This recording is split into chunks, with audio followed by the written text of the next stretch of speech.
Hi everyone, welcome. I'm Carly from Carly's Creative Clay. I hope you've all had a good week. Me myself, I spent most of it in bed, but apart from that, it has been good. I have been happy. Starting out how I always do with something from my shop. Because we're getting close to Christmas, I thought I'd show off a couple of my Christmas baubles I made a previous year. There's a couple left still there. Hi Fairy Hedgehog. Hi Arty Hearty Life. I made these a few years ago. There's a few left in the shop. They're £6 each. You have a Christmas tree. Whoop, there we go. So you can see better. With a star on the top. And a snowman. Big hat. Branches for arms and a red scarf, and lastly a Santa Claus. Whoops, they're rolling away. And a Santa Claus, and everything's been made out of sticks of clay that I've put together. Fairy Hedgehog says, "Love the snowman smile." Thank you, thank you. Right, let's stick these out of the way. Last couple of things to show you from the previous week. Remember I did the train? Well, I've made its sidecar. So I filled it up with tumblestones and I put in some liquid polymer clay just to help hold them in place when it baked. And I stuck a coat of Art Deco clear varnish, which has brought the gold out nicely. Fairy Hedgehog says, "I love it." And the back cart's got swirls around it.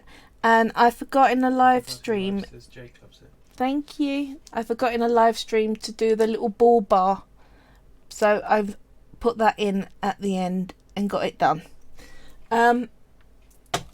Lastly, I have... Do you remember I've been working on that woman on previous streams? Well, I knew something weren't right about it, and it took me ages to work it out, and it took James actually spotting the problem. I had one eye too low, so I basically had to take one of her eyes off, reposition it and re-put it back in.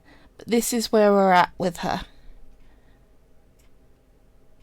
and I'm pretty pleased with how she's turned out so far. So when I'm not as absolutely tired as I am now, I'm going to carry on with hair and clothing during a future stream. So do keep a lookout for that. I'm reserving doing it until a day that I actually feel well. Because, thank you Arty Hearty Life. Humans are the thing I'm most likely to mess up on. It's the thing I find the hardest. So I don't want to put all this work in and try and work on her when I'm foggy. My mind don't work well when I have bad CFS patches and completely mess her up. So I'm keeping it simple. Something I've been promising you for ages. A video dedicated to the fading blend from one colour to another. Now, here's some examples of it. Can I have that image up, please? As you can see, you're going from one colour and it kind of blends into the next one. And as you can see on the top left and bottom right, there's 3 colours in those ones, and I'm going to be showing you how to do that as well. There's a couple of ways of doing it. The most common is something called a Skinner blend. It was invented ages ago. The last name of the woman is Skinner, and if you Google it, that's what it's known by. But there are other ways of doing it, and I'm going to show you some of the options around that. Originally, what they used to do, I'll describe it for you because I'm not going to do a demonstration because it's long. What you're doing is you're getting the two colours that you want to fade between. You're weighing out little balls of clay so they're the same weight, and you're mixing one ball to 4 balls of the other one, then 2 balls to 3, then grading it up, and then you're going to line the clay back up. But doing all that weighing around was crazy, and they worked out a different method. I think it's not Carol Skinner, I keep forgetting her first name, but it's something Skinner. She came up with this really simple way of doing it. What? Take an example. Oh, you've taken the example down. Sorry about that. James whispering at me and I can't hear him. Right, so what they've worked out is putting triangles together. So what I've cut a whole heap of triangles to show you. Now, what I did was I made a template. I make most of my templates out of you know, what's it called? That thing. Laminating pouches. I told you, it's like thinking through cotton wool when I'm like this. English just goes. Judith Skinner. It's Judith Skinner. Thank you for looking that up. Right. Laminating pouches, the hard ones, when they go through, nice rigid plastic, and it doesn't react with polymer clay. I have said this in previous videos. Some plastics, if they're left against raw polymer clay, will start to melt. This is because what keeps the plastic in the clay soft is something called a plasticizer, and if the plastic you happen to have it against reacts to the plasticizer, it starts to melt. But you can tell pretty easily which ones they are. Just take a small pinch of clay, smudge it onto your plastic item, leave it for 2 hours. If it feels sticky when you lift it off, then it's going to react. So, laminating pouches, that's where I cut all my templates out of. So I keep all the little edge bits.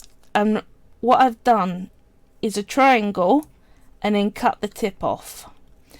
The reason why we got that flat line is we're going to blend along the diagonal. So anything on that flat bit is going to stay the original colour. So instead of matching up the balls together, she worked out that you can literally just put a diagonal line between them and then keep folding along that diagonal, and it'll do the same job, but just without all the maths and headache.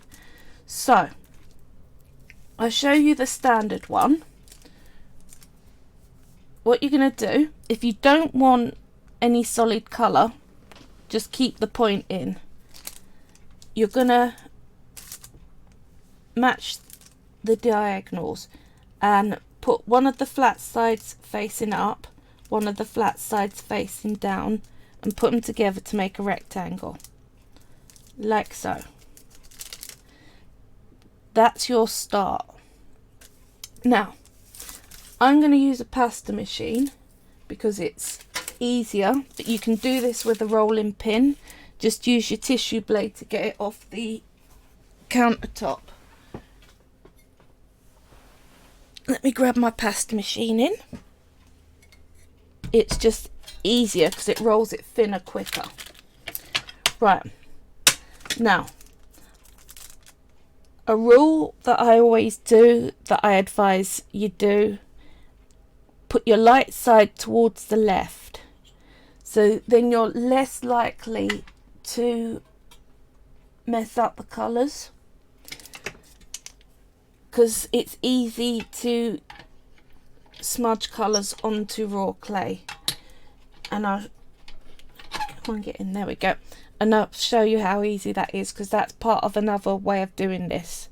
But right, so as you can see, the diagonal is facing towards the machine. If you went in that way, obviously you'd completely ruin it. You'd get one colour. You need to have it so that one colour's on one side on the left and one colour's on the right, and try and put the lightest colour to the left.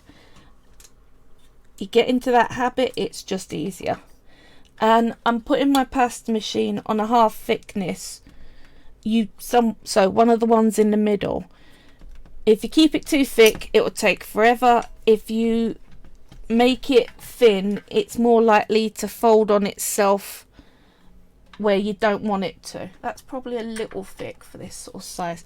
Now, once it's flattened out, what you want to do, this is the important bit. You've got to make sure that you keep the solid colour lines pretty much in a line with the edge, like that. So you aren't wavering off to one side, so you're doing a very straight fold. Does that make sense? So like that's going to look like that on one side. On the other side you can see there's far more yellow going down in that direction. Right, so again, light to the left, put it in, roll it through. And it does take a few times to do this. The thinner you can go on your pasta machine, the quicker you'll get it done. But you don't want to not be in control of that folding up. So if you end up with it concertina in at the bottom, you're in trouble. Right, I'm not so bothered that this is got that curve and these bits haven't got clay over them. I'm just making sure that that blue is not going too far to that left hand side, that I still got the space. That's what's the most important. As you can see, my clay's getting wider that way. If you're finding that happening, what I say is fold it twice so you've got a thicker piece to work with, and then putting it onto your glass coaster, use your fingers and just push it back to being narrow, flip it over and do the same. Then you're controlling your width of your clay and it's not going all over the place. So majority yellow to the left and back through again. Like that. Now, can you see we're starting to get there? You can see just under the surface the colour change. So probably 2 more times if you double fold. Now that's the other thing. Great controversy has been had on this argument. Should you only put it through each time on one fold, or can you get away with folding it in half a second time like that, so it's twice the thickness, so you're mixing quicker? I am one who truly does believe you can double fold, and it just makes the job so much faster, because it is a slow process. But if you want to be certain that you're going to get a perfectly even, sorry, I'm off the bottom of the screen, just folding it over, you can go through on single folds. Would it help me to zoom out? It's okay. Right, can you see it looks a mess at the moment? It's streaky, the back looks like it's folded up weird. You haven't gone wrong. When I first saw this, because the first time I watched a tutorial, someone started with the triangles and then took it off screen and came back with a perfect Skinner blend made up, and I didn't see all this streakiness and I thought I went wrong. So you're not going wrong, don't worry. That's why it's good just to do the boring lobotomist job and do it on screen. Yeah, that one. Monotonous, that's the word I was looking for. There we go. Pretty much there. Still a bit streaky, but you can see, go through a couple of times. Is it possible to do it too many times? You can't do it too many times, but you'll see that after a while you get a solid fade and it's not got that sort of streakiness to it. You can't, well, there's no such thing as too many times. Um, You shouldn't do it too many times at all. you can do it as many times as you want, but you'll find after a point it does nothing to it. It looks the same. It is mixed. Mixing has been done. Right, I'm probably going to put this through once more. Now, if you're trying for more than two colours together, so if I wanted to do, say, a red and yellow next to it, and you're not working in small bits of clay, so you've got some really big triangles going on that just fit in, you can actually stack them on afterwards. So make up a set of two like this, so a blue and a yellow, and then I'll do the red and the yellow fade. And once I've got that fade, what I do, like I did before when I was changing its shape, I stack it up on itself by folding it over, and I think the easiest way to show you, let's do that. So I had two Skinner blends. You can just literally wedge one on like that and then roll it out, and you get as many joined on as you want then. But if you're working on smalls, you can, so tinies, like I did before, you're putting one flat side facing downwards and one flat side facing upwards. You can then do several all together, so like that, and then start running these through. Can you see? So whoop, there you go. So now they're wedged together, I can then start running those through and doing the same thing. But again, you've got to make sure that you keep a little bit of red to one side and a little bit of blue to the other, And a little bit of yellow in the middle. and make sure your yellow, so your folding isn't off. If you start going diagonal with your folds, you really are gonna mess up your blend. And again, you can double fold with these. Can you double fold with the double colour? Yep, see, because I'm just going over in the same direction like that. I think it's getting a little wide for me, so I'm going to just pinch it in a bit. There we go. The reason why I don't want to go too wide across my pasta machine is when you get too far out and it starts smudging against the edge, it's quite hard to clean down between the rollers.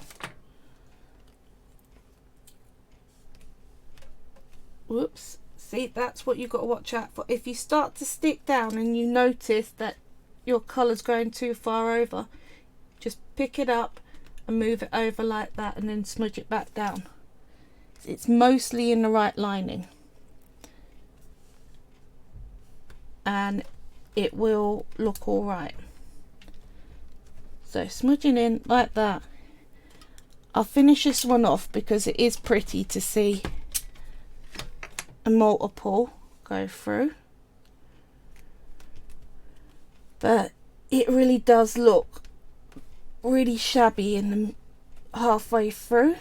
Very, very streaky lines and patchy, but that is very much normal. Can you see just that one took it from that sort of look to this already? So, and in theory you can take that as long as you want. If you're working on a rolling pin, you can match those triangles up in a massive line. I've seen people do the whole rainbow in one go. It won't fit in a pasta machine that I know of, but you see it's already blending in nicely. I've got a little, probably 1 or 2 more goes through on that, and then it will be streak free. I am right at the bottom, yes. There we go. Let's give it 1 more through, just to get rid of those last streaks so you can see it finished. Yeah. Yeah, still streaky. But there you go. You can see it's got that fade. So that's how to do the basics and multiples. Now, if you don't have a rolling pin, there's still a way of doing this. So what I'm going to do is, again, you're making your triangles and you're laying them out like before into your rectangle with the 2 flats. Then we're going to get a tissue blade and we're going to chop this into small slices. Like that, like that, like that. That'll do. Right, we're going to just take each slice and we're going to use our fingers and mix the colours.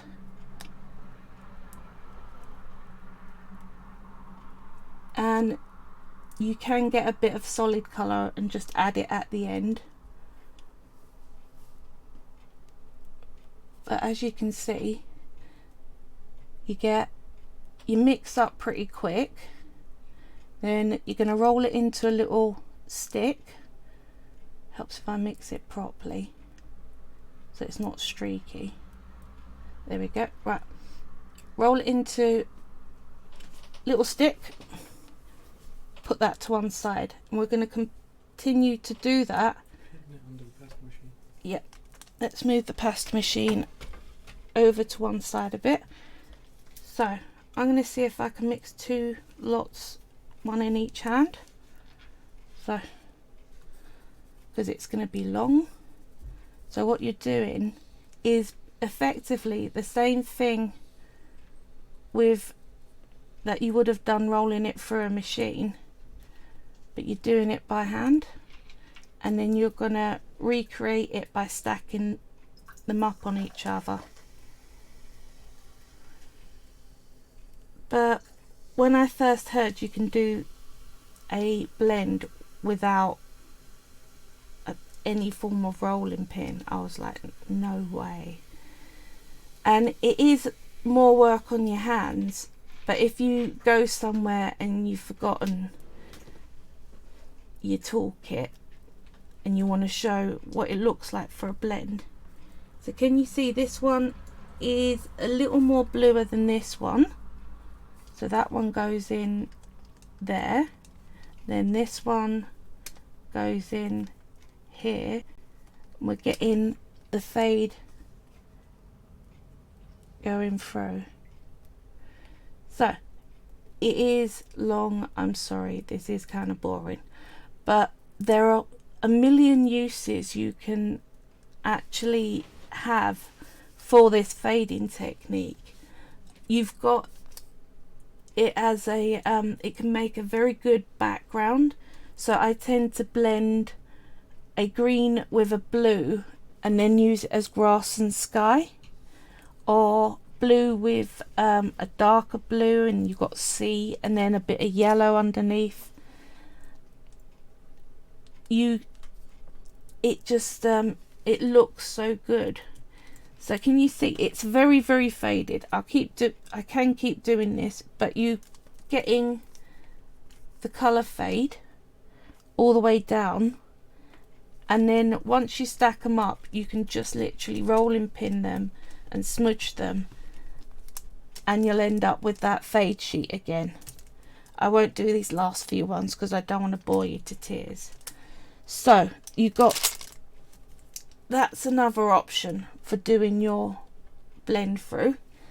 And one that gets overlooked a lot, if you don't need it to go all the way through, so you're not doing things like caning, you're just using it for a surface, maybe a pendant or the outside of a tea light, something like that, where you don't need the blend to go all the way through the clay. You can just line up the two clay colours with each other and just smudge along. Just start to, you see, it's not as good a blend, but it's a lot quicker, and you can get just as good an effect, I think. In some things I find this even better, but it is a messier blend, especially if you do it very quick and not put a lot of attention into what you're doing, like I am now. But can you see, you can, so what I'm doing is I'm bringing down and I'm also bringing back up to start to smudge in some of that colour. And different tools can give you an even more uniform effect. So where is it, my palette knife? If you use a palette knife for it, you can see you can make that line a lot more uniform and blend in. But you can do it with your finger and you do get a more abstract effect. And you keep bringing it down. See? You still got, it's not as good as the fade that you get with a Skinner blend, but you can see it still does do a fade if you're on a rush. So those are all the different ways you can make a fade from one colour to another. Let me know what you find is the most useful for you, and I'm always happy to see pictures. That always makes me smile when someone's used something that I've actually taught. And yeah, I really do like the last one.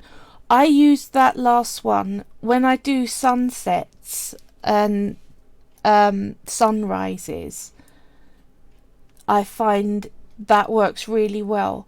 The other thing it can work well with is when you start trying to do water breaking on sand.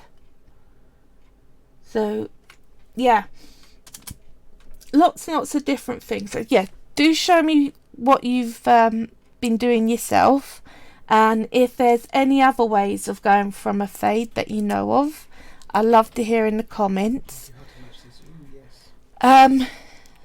Do like and follow. I do have other videos that are far more involved in this one, but I hope it was all helpful to you.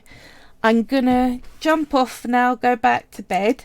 I hope you all have a good week, and I will either see you here next Wednesday, or I'm doing a craft fair on Sunday at Your Space Sutton.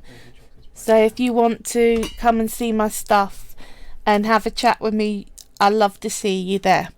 Okay, have a good week. Bye.